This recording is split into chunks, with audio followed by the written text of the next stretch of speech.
go to this footage. It's all over the Houston Chronicle. It's all over local radio. I saw the FBI in the newspaper saying the police did a great job. The In the Fed local group.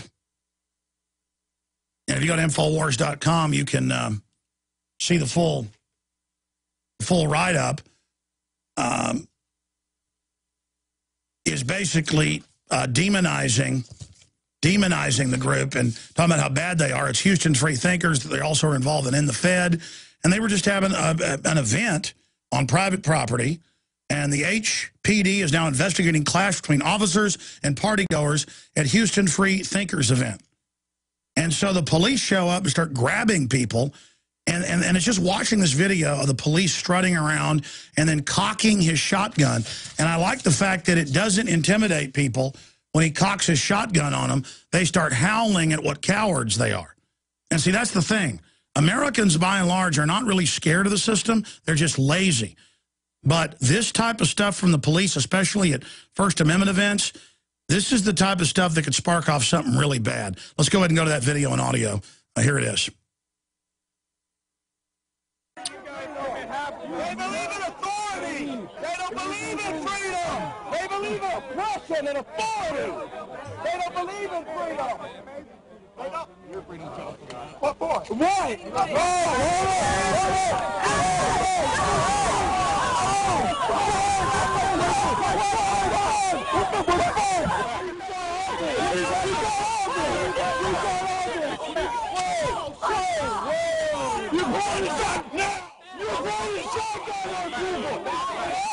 All right, let's go to Derrick Broze joining us via video, Skype for this little segment and the next. And I promise I'm going to your calls for the entire next hour.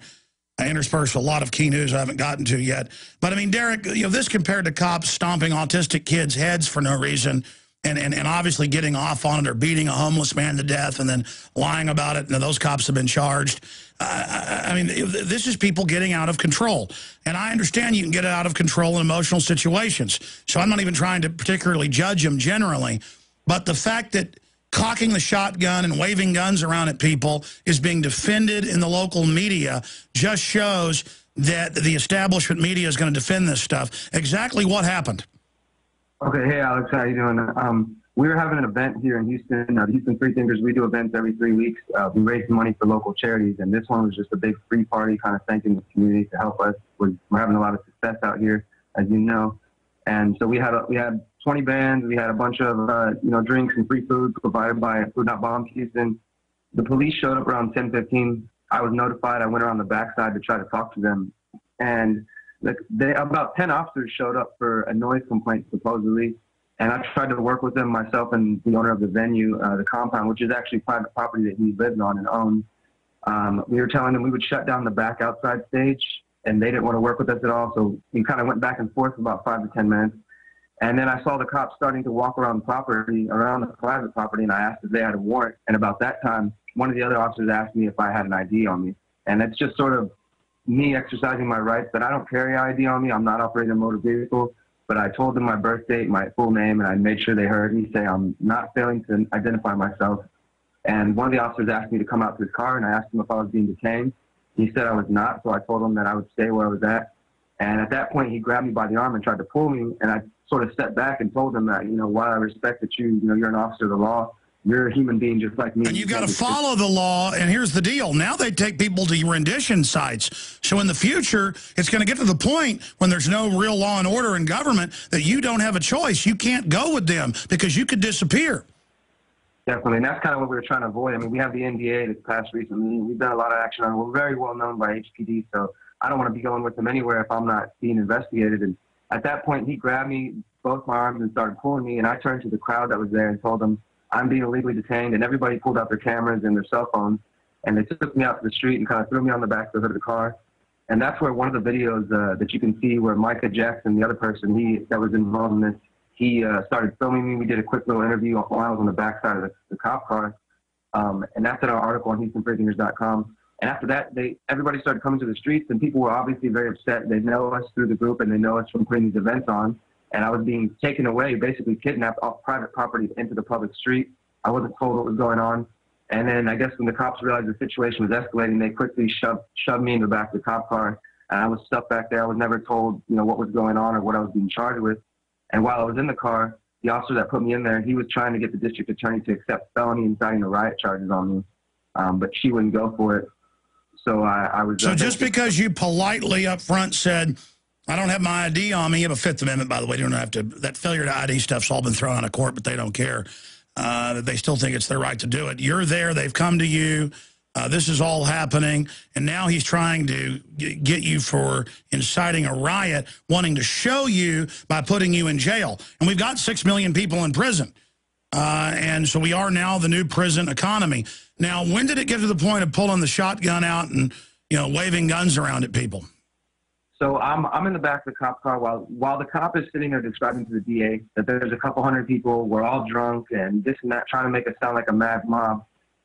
Micah Jackson, a good friend of mine, is outside of the car, and, you know, rightfully so, people were very upset, so they were expressing their First Amendment, and a lot of people think that that gives the cop justification for what followed, but Micah was out there telling them this is what a police state looks like. They don't care about authority or about you, they care about authority, and at that point, one of the officers, which you can see in the video, walks up behind with Micah with his back towards the officer. He grabs him from behind, swings him around, and then some other officers join in and they slam him on the back of the cop car. Where they slammed him was exactly where I was sitting, so I saw him face plant onto the window right there. Now, let's be clear, because of his speech, they assaulted him. These guys would be at home in North Korea, and then they pull out the shotguns and stuff to let you know, hey, and there's also, you can hear in the video, they say, your freedom ends tonight. Yep. Yeah, they want to live in a country that doesn't have any liberty. They think that's going to be a great place because they can waddle around with shaved heads and giant potbellies. But the point is, this is a big facility. They've had parties there. They had a bunch of bands there, hundreds of people. Here come the cops. And our guest, Derrick Broze, was being nice, saying, look, you know, I've told you who I am. I'm just trying to talk to you about working with you. And then things escalate. And then they start grabbing people and slamming them into things for saying this is what a police state looks like. Well, that is what a police state looks like. When you see this big, bald, obese cop come stomping over and grabbing him and then slamming him into the car, assaulting him like we're scum because someone dared talk back to you. And then that's when things escalate. That's what's going to cause the riot, is the cops escalating the situation because you're on such power trips and you can't talk to lowly scum citizens who are just here to pay your paycheck. Now, finishing up, Derrick, we've gotten to the point of the shotgun. There's a lot of videos online of this. Tell us what happened then and then where it went from that point. All right, so I'm in the back of the cop car. Like I said, they started grabbing Micah. They slammed him on the back of the car. And the same cop, and as you can see in the video, the same cop that grabbed him initially is also the same cop that turned around and pulled out the shotgun. He pulls out the shotgun, cocks it in the air, and you can hear him yell to everybody, get back now. And I'm in the back of the cop car. I kind of lost it there. I started yelling at the cops, going, you know, you're accusing us of starting a riot. At every step of this process, they escalated the situation by grabbing me, taking me out into the street, by grabbing Micah, handcuffing him without a reason, telling him they were going to charge him with inciting a riot also. And then they told him they were going to charge him with resisting arrest. And, you know, he was never even resisting. He wasn't even part of it. And then pulling out the shotgun, every step of the way, they made things worse. And like you said, you can hear the cop tell Micah, your freedom ends tonight. So after that, I was arrested. Finally, when I made it to the police station, they told me that I would be charged with a Class C misdemeanor, failure to obey a lawful order from a police officer. But I was never told what that lawful order was. And so I just pled guilty to get out. I sat 15 hours and got out. And since then, we started collecting videos, and we sent out our press release a couple days ago. And all the local media came and interviewed us. We were interviewed by every station here and most of the media outlets. A couple of them have kind of course, said that a local group of conspiracy theorists were attempting to fight with the police or clash with the police. And some people are saying that we even called the cops on ourselves to create this event. So they're doing their best to malign us and make our group sound crazy, but...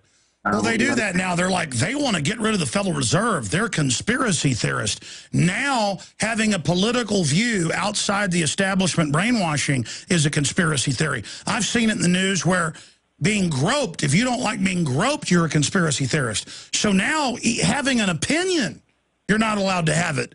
I mean, it's just total mind control. And yes, I did see that in the newspaper. And they're like, well, the conspiracy theorists, you know, they deserve it. Good job. In fact, I saw some comments in one publication. People are like, he used a shotgun on that scum. They don't believe what they're told by the government. I mean, wow, folks, look what doing what the government has said has done to us. It's wrecked the country, and it's only going to get worse. I'm sorry, go ahead. I was going to say that I actually just came back from a meeting with HPD Internal Affairs this morning. So we put out before we even actually put out the videos and sent the press release, the morning we were going to do that, I was contacted by local media, and apparently somebody sent the video to HPD. So now they're being forced to make a statement on it, and apparently the HPD chief is investigating it. All right, well, we'll watch it as it unfolds. Terrible. Americans meeting together.